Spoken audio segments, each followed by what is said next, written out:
صبح کی روشنی، یہ قرآن کریم کی سورت نمبر 93 ہے۔ یہ مکی سورت محمد صلی اللہ علیہ وسلم کو یہ یقین دلانے کے لیے نازل ہوئی کہ اللہ نے کبھی انہیں نہیں چھوڑا۔ پہلی چند سورتیں نازل ہونے کے بعد اچانک حضرت جبرائیل علیہ السلام نے حضرت محمد صلی اللہ علیہ وسلم کے پاس نئی وحی لانا بند کر دیا۔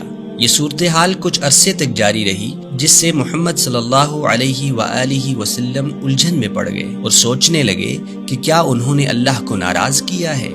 وقت گزرنے کے ساتھ قریش کے لوگوں نے ان کا مذاق اڑانا شروع کر دیا اور کہنے لگے اللہ نے تمہیں چھوڑ دیا ہے، اللہ تم سے نفرت کرتا ہے۔ یہ ان کے لیے ایک مشکل وقت تھا۔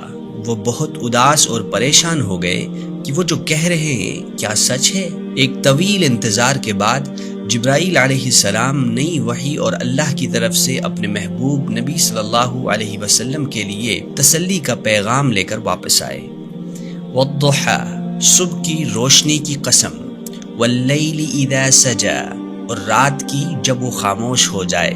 یہ ان تاریک دنوں کی طرف اشارہ ہے جو انہوں نے نئی وحی کے بغیر گزاری، اور یہ کہ نئی وحی آخر کار کس طرح آئی۔ ما ودعک ربک وما قلع، اے نبی تمہارے رب نے تمہیں نہیں چھوڑا، نہ ہی وہ تم سے ناراض ہے۔ وَلَلْآخِرَةُ خَيْرٌ لَكَ مِنَ الْأُولَى، اور بے شک آخرت کی زندگی تمہارے لیے اس سے بہت بہتر ہے۔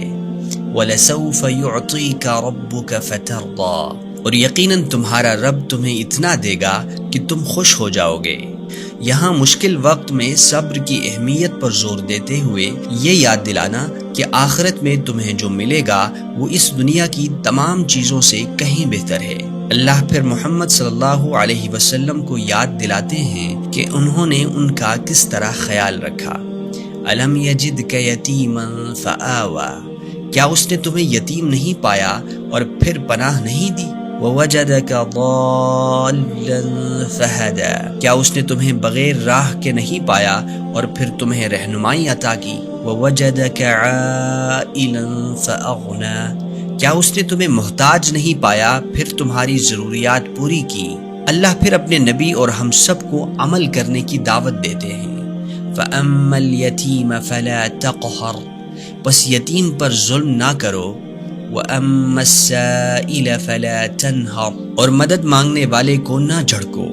وَأَمَّا بِنِعْمَةِ رَبِّكَ فَحَدِّثْ، اور اپنے رب کی نعمتوں کا ذکر کرو، پہلے ان کا اعتراف کرتے ہوئے اور اللہ کا شکر ادا کرتے ہوئے، اور دوسروں کے ساتھ بھی ان نعمتوں کو بانٹ کر اور یہ بتا کر کہ آپ کتنے خوش نصیب ہیں۔